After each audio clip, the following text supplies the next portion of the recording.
सुप्रभात सभी को। आज हम कक्षा 7 का द्वितीय पाठ पढ़ेंगे संस्कृत का, जिसका नाम है कालबोध, मतलब समय का ज्ञान। आइए इस पाठ को हम आगे बढ़ाते हैं। यहाँ पर विद्यार्थी और शिक्षक के बीच कुछ अंश प्रस्तुत हैं कि कैसे रात्रि का विभाजन होता है, कैसे दिन और रात होते हैं, हमारी क्या क्या ऋतुएँ होती हैं, तिथियाँ होती हैं, इसके बारे में हम आज जानेंगे। आइए इस पाठ को शुरू करते हैं। शिष्या महोदय रात्रि दिवसयो विभाजनम कथम भवति। यहाँ पर शिष्य यहाँ पे गुरु से पूछ रहा है कि हे महोदय, रात्रि और दिन का विभाजन कथम भवति, मतलब कैसे होता है। यहाँ पे गुरु बता रहे हैं, मतलब शिक्षक बता रहे हैं कि पृथ्वी गोलाकारा विद्यते, पृथ्वी जो है वो गोल आकार की है। ऐसा अहर्निशम केंद्रे परिभ्रमति, और वह रात दिन अपने केंद्र पर घूमती रहती है। यदा अस्या यह भागा सूर्य सम्मुखे भवति, जब जो भाग सूर्य के सम्मुख आ जाता है, तत्र सूर्य किरणा पतंती, और सूर्य उस पर किरण छोड़ देता है। मतलब जैसे ही सूर्य की किरणें उस पर पड़ती हैं जिस भाग पर, तो तदा दिन जायते, वहाँ पर दिन हो जाता है।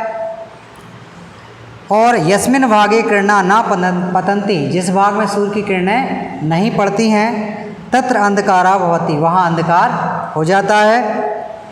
रात्रिश्च जायते, वहाँ रात हो जाती है या रहती है। सूर्य प्रातः पूर्वश्याम दिशि उदेति, सूर्य प्रातः पूर्व दिशा से उगता है।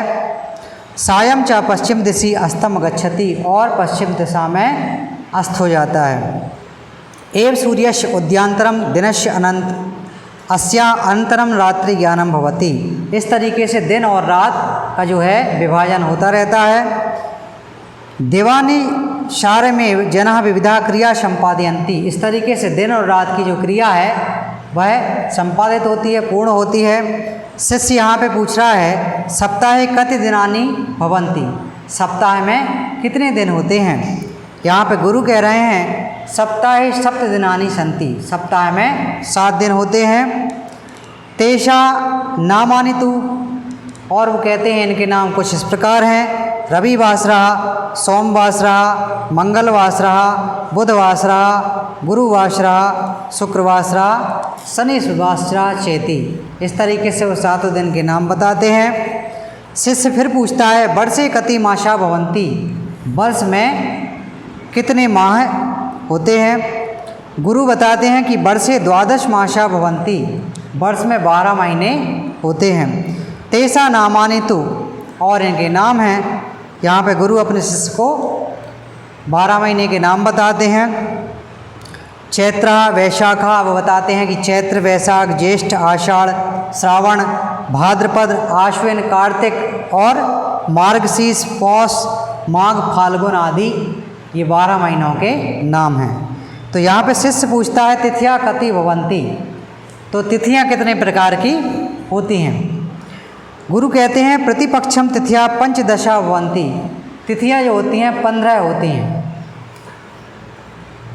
यथा प्रतिपदा, और इनके नाम इस प्रकार हैं। वो कहते हैं प्रतिपदा मतलब एकम, फिर द्वितीया, तृतीया, चतुर्थी, पंचमी, षष्ठी, सप्तमी, अष्टमी, नवमी, दसवीं, एकादशी, द्वादशी, त्रयोदशी, चतुर्दशी, पूर्णिमा, अमावस्या वा। इस तरीके से 15 तिथियों के नाम यहाँ पर गुरु अपने शिष्य को बताते हैं। और वो आगे कहते हैं मासौ 2 पक्षो भवता, महीने में 2 पक्ष होते हैं। शुक्ल पक्षा, कृष्ण पक्षा च, और ये 2 पक्ष जो होते हैं वो 15-15 दिन के अंतराल से होते हैं। शुक्ल पक्षे पूर्णिमा, कृष्ण पक्षे च अमावस्या, शुक्ल पक्ष में पूर्णिमा होती है, और कृष्ण पक्ष जब आता है तो उसमें अमावस्या आ जाती है। शुक्ल पक्षे चंद्र क्रमशः वर्धते, शुक्ल पक्ष में आपने देखा होगा कि चंद्रमा धीरे धीरे बढ़ने लगता है। और पूर्णिमाया सा पूर्णता प्राप्त होती, और जैसे ही पूर्णिमा आती है तो वह पूर्ण तरीके से, मतलब पूर्ण रूप से बड़ा हो जाता है। सा पंचदश भी कला भी पूर्णा भवति, वह 15 कलाओं से पूर्ण होता है। ऐसा माना जाता है कि जो चंद्रमा होता है एक एक दिन एक कला से बढ़ता जाता है और वह 16 कलाओं से परिपूर्ण होता है।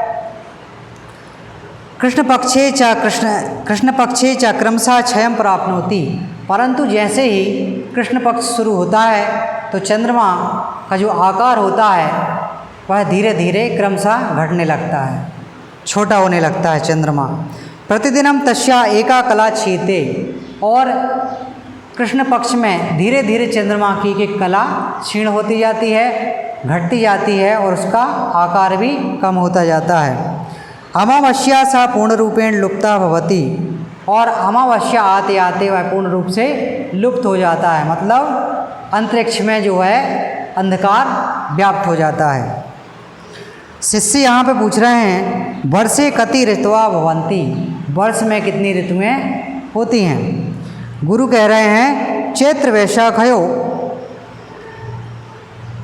चैत्र वैशाख में बसंत ऋतु होती है, ज्येष्ठ आषाढ़यो, और जेठ आषाढ़ में ग्रीष्म ऋतु होती है, श्रावण भाद्रपदयो, श्रावण भादों में वर्षा ऋतु होती है, और आश्विन कार्तिकयो, आश्विन और कार्तिक के महीने में शरद ऋतु होती है, और मार्गशीर्ष पौषयो, मार्गशीर्ष में और पौष में हेमंत ऋतु होती है, पूष के महीने में।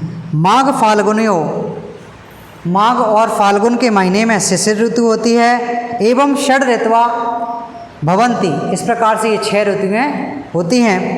शिष्या एकादशतः विंशति पर्यंता संख्या गणय, इस तरीके से शिष्य यहाँ पर एकादश से विंशति 20 तक की यहाँ पर संख्या की गणना करता है। शिष्य यहाँ पर शिष्य कह रहा है आम हाँ एकादश, द्वादश, त्रयोदश, चतुर्दश, पंचदश, षोडश, सप्तदश, अष्टादश, नवदश, विंशति, इस प्रकार से गुरु के पूछने पर यहाँ पर शिष्य एकादश से लेकर विंशति तक की गिनती को गिनता है। गुरु कहते हैं साधु वत्स समयुक्तम, तुमने बहुत अच्छा बोला, तुम्हें साधुवाद है। इस तरीके से शिक्षक अपने छात्रों को, विद्यार्थियों को समय के बोध का अध्ययन कराते हैं और तिथियों के बारे में, रात्रि के और दिन के समय के बारे में बताते हैं, अमावस्या पूर्णिमा के बारे में बताते हैं, और कैसे हमारे दिन आगे बढ़ते हैं उसके बारे में बताते हैं। तो आज हमारा ये पाठ था कालबोध, समय का ज्ञान। आशा करता हूँ आपको ये समझ में आया होगा। धन्यवाद।